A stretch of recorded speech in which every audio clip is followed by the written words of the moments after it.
ফজরের নামাজের পরে একটি দোয়া 7 বার পড়ুন, আপনাকে আল্লাহ পাক রব্বুল আলামিন সম্পদ বৃদ্ধি করে দিবেন। এটা নবীজি সাল্লাল্লাহু আলাইহি সাল্লাম আমাদেরকে শিক্ষা দিয়েছেন।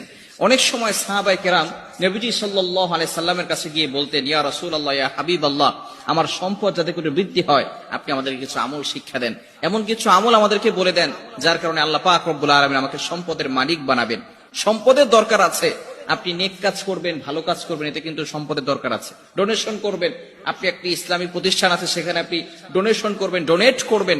আপনার কাছে যদি টাকাই না থাকে আপনি কিভাবে ডোনেট করবেন? এজন্য সম্পদ থাকা এটা খারাপ লক্ষণ নয়।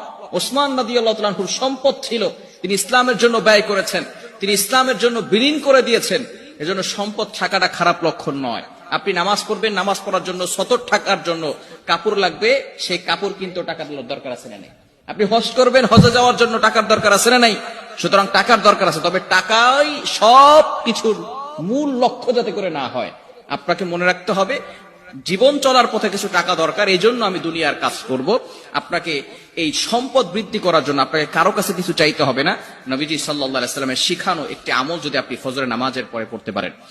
নবীজি সাল্লাল্লাহু আলাইহি ওয়াসাল্লাম জানিয়ে দিয়েছেন, এমন কিছু দোয়া আমাদেরকে শিক্ষা দিয়েছেন যে দোয়ার বদৌলতে আল্লাহ পাক রব্বুল আলামিন ওই বান্দার সম্পদ বৃদ্ধি করে দিবেন। প্রতিদিন ফজরের নামাজের পরে ছোট্ট একটি দোয়া পড়বেন 7 বার। বিসমিল্লাহি আলা দীনি ওয়া নাফসি ওয়া ওয়ালাদি ওয়া আহলি ওয়া মালি।